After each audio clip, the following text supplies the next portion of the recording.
Primary deficit क्या है? Physical deficit में से जितना इंटरेस्ट पेमेंट है उसको हटा दो।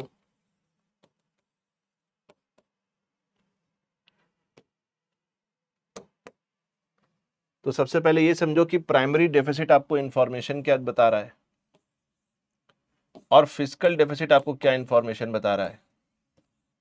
फिजिकल डेफिसिट आपको यह बता रहा है कि टोटल एक्सपेंडिचर, टोटल रिसिप्ट से कितना ज्यादातर सरकार के खर्चे ज्यादा होते हैं, कमाई कम होती है। ये सिर्फ आम लोगों की बात नहीं है, सरकारों के साथ भी यही होता है, खर्चे ज्यादा हैं, इनकम कम है। तो फिजिकल डेफिसिट बता रहा है कि टोटल जो खर्चे हो रहे हैं वो टोटल आय से कितने ज्यादा हैं सरकार के। अब मुद्दा क्या है कि जो फिजिकल डेफिसिट है वो हमें सही तस्वीर नहीं दे रही है। क्यों? क्योंकि सरकार के कुछ खर्चे ऐसे हैं जिसमें वो पुराने जो लोन लिए थे उनका इंटरेस्ट दे रही है। जैसे मान लो मेरी तनख्वाह 1 लाख रुपए है, मैं एग्जाम्पल दे रहा हूं, ठीक है, मतलब है नहीं 1 लाख रुपए, मतलब कम भी हो सकती है, ज्यादा भी हो सकती है, जो भी है उसको छोड़ो।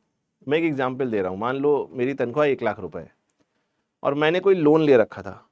अब उस लोन की एक ईएमआई जाती है 20,000 रुपए।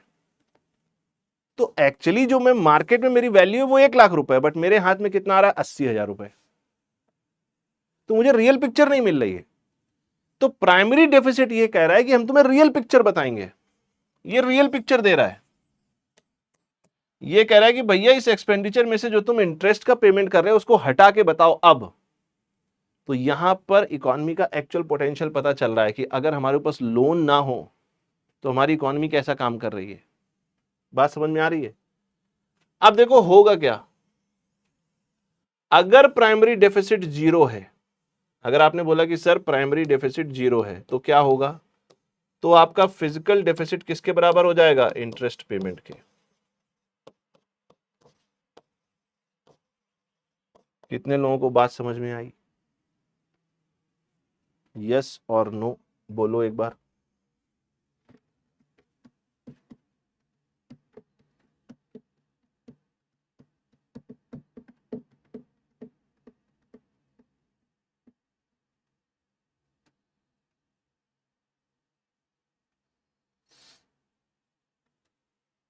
बात समझ में आ रही है? यस और नो? तो देखो इसका क्या आंसर हो जाएगा।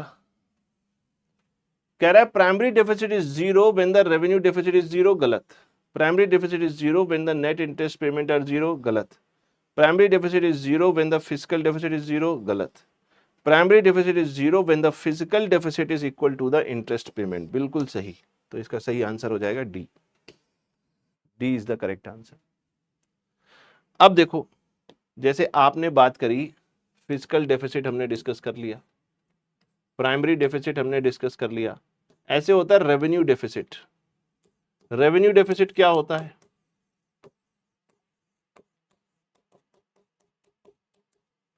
रेवेन्यू डेफिसिट क्या होता है?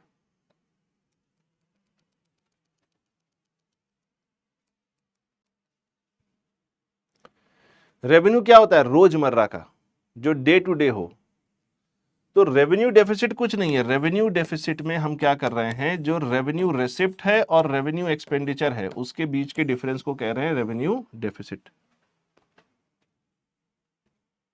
बात समझ में आ रही है? अब इसमें एक और टर्म आता है इफेक्टिव रेवेन्यू डेफिसिट। ये क्या है? Effective revenue deficit. इसमें मुद्दा ये है कि जब हम रेवेन्यू डेफिसिट की बात करते हैं, रोजमर्रा के खर्चों की बात करते हैं, तो इसमें ये जो रेवेन्यू एक्सपेंडिचर है, रेवेन्यू एक्सपेंडिचर में कई सारे खर्चे होते हैं सरकार के। उसमें से एक खर्चा जो होता है केंद्र सरकार का, वो होता है जो सेंटर ने स्टेट को दिया। यस, वो ग्रांट भी हो सकता है और किसी फॉर्म में भी हो सकता है। तो मान लो सेंटर ने स्टेट को ग्रांट दिया, कोई सहायता करी, आर्थिक सहायता करी। अब इसमें केंद्र सरकार का तो कोई एसेट क्रिएशन हो नहीं रहा है। यस और नो? तो इसको हम गिनते थे रेवेन्यू एक्सपेंडिचर में पहले, जब हम रेवेन्यू डेफिसिट की बात करते थे, revenue receipt minus revenue expenditure, रोजमर्रा की आमदनी माइनस रोजमर्रा के खर्चे। तो पहले हम सेंटर स्टेट को जो ग्रांट दे रहा है, जो पैसा दे रहा है, उसको हम इसी में जोड़ते थे, बट ये गलत है, क्योंकि केंद्र सरकार ने राज्य सरकार को जो पैसा दिया उससे राज्य सरकार कोई एसेट क्रिएट कर सकती है। हो सकता है सोलर प्लांट लगा ले, ये सर नो, हो सकता है ग्रीन हाइड्रोजन का प्लांट लगा ले, सड़कें बिछा दे, कुछ भी कर दे। तो इफेक्टिव रेवेन्यू डेफिसिट ये कहता है भैया कि revenue receipt minus revenue expenditure, but इस रेवेन्यू एक्सपेंडिचर में से जो ग्रांट्स स्टेट को दे रहा है सेंटर, उसको हटा दो। इसको बोलते हैं इफेक्टिव रेवेन्यू डेफिसिट। कितने लोगों को मेरी बात समझ में आ रही है?